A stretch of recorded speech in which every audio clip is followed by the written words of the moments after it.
like that isn't getting as much coverage? Like, what's something really particular that you're sticking on to? Well, I'm an episodic television writer primarily. I've done some feature work, but I think there's a lot of questions and kind of confusion about, well, what are you trying to get? And I think it requires some understanding of how television is made. So I could talk a little bit about that. There's 3 phases of making a TV show. There's pre-production, production, and post-production. And writing happens through all 3 phases. And I think just that basic understanding, and we have, I think that television and movie audience is way savvier than maybe it used to be because of social media and because, people who are fans of shows deep dive into them now and maybe understand that. But so what happened when streaming came, Netflix and streamers in general, is that they decided to kind of break the model and say we're only going to use writers for the first third of making television. And so that's when we talk about this being a fight for a middle-class writer and a fight for making sure that we can pay our rent, which is kind of hard for people to understand. Well, how can Hollywood writers not pay their rent? So that concept of doing that, of only using writers a third of the time, is basically to cut costs from writers specifically, which to me, as a writer, is a crazy thing to do. But the idea is let's pay them as little as possible, let's use as few as people as possible, and we'll give them as little as we're required to give, which luckily is dictated by the minimum basic agreement that we have, and what we negotiate every 3 years is that's what we're negotiating now. So that broke the model of making television, and it gave people what we're calling a kind of, what they're forcing, a gig economy into a union, or a freelance, model into a union, which we can't allow. The head of the AMPTP, while we were negotiating, and I was there for this, said, writers are lucky to have term employment.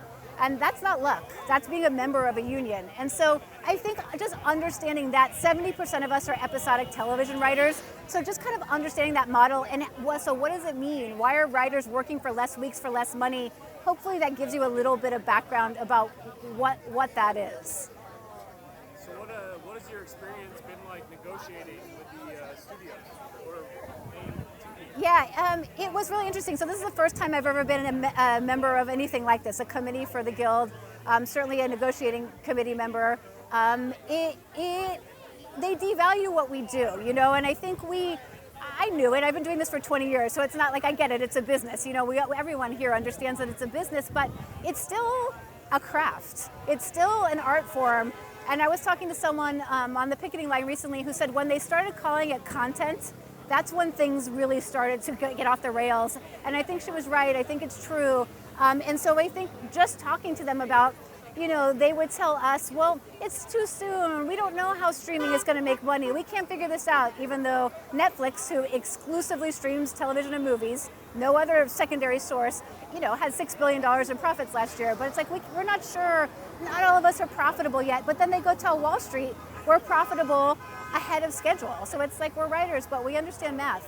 I mean, we get, we get it. This is making money, and all we're asking for, in all the things we ask for, totaled up to less than 2% of the profits they make just off of what we make for them, just off of film and TV. And I think when people hear numbers, it might all sound crazy, but when you just get a percentage perspective, it's like, we're just looking for a little piece of what it is that we help contribute. Actors contribute to it, directors contribute to it, our crews contribute to it. There are talented members of IATSE and the Teamsters and all the other unions who, are standing in solidarity with us. Everyone contributes to making a show.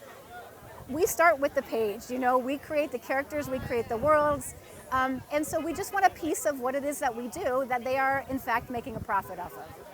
Last question. What do you hope to achieve with this strike? We want to... Other than a fair deal. Yeah. I think that there's a lot of power. This is my second strike. So, and 15 years ago, I was out here walking a picket line. I was not a show creator at that time. I wasn't what we call a showrunner, who are ultimately just writers. We're all writers, people who make TV. I think there's something really powerful about being in a union.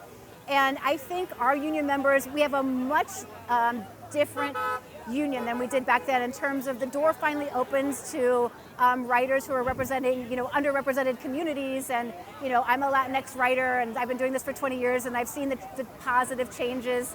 And I think our union understands the power of being a union in even a different way.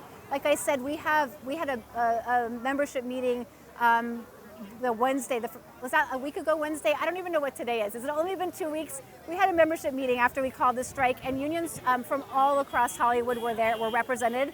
That's completely different than what happened in 07, 08. I think this landscape is totally different. So I guess, much like the labor movement that's happening all over America right now and globally, that's us too. We're working writers. There are those of us who are living paycheck to paycheck. It's an unstable business, and I think one thing other than a fair deal, that I think will come out of this is the power of unions. I can feel it. Like I just know we understand better.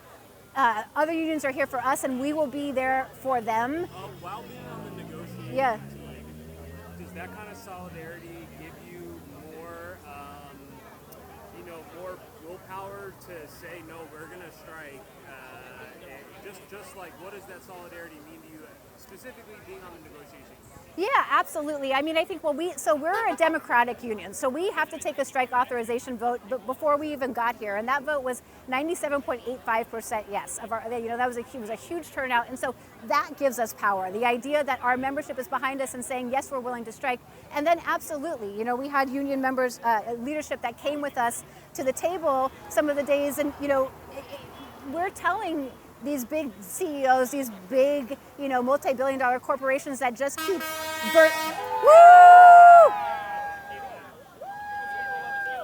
they just keep vertically integrating and buying each other, and we're telling them that we're still unions here within this business model. They're figuring out how to make money, and we're going to stand up to get a piece of that money. And so, yeah, I think that the camaraderie among unions right now is huge and gives us in the negotiating room for sure, but also just out here on the picket line. It makes us feel stronger. I mean, LA is a union town. That's the truth. And, Hollywood is a union town, and I'm very proud to be a member of a union out here fighting for what's fair and what's right.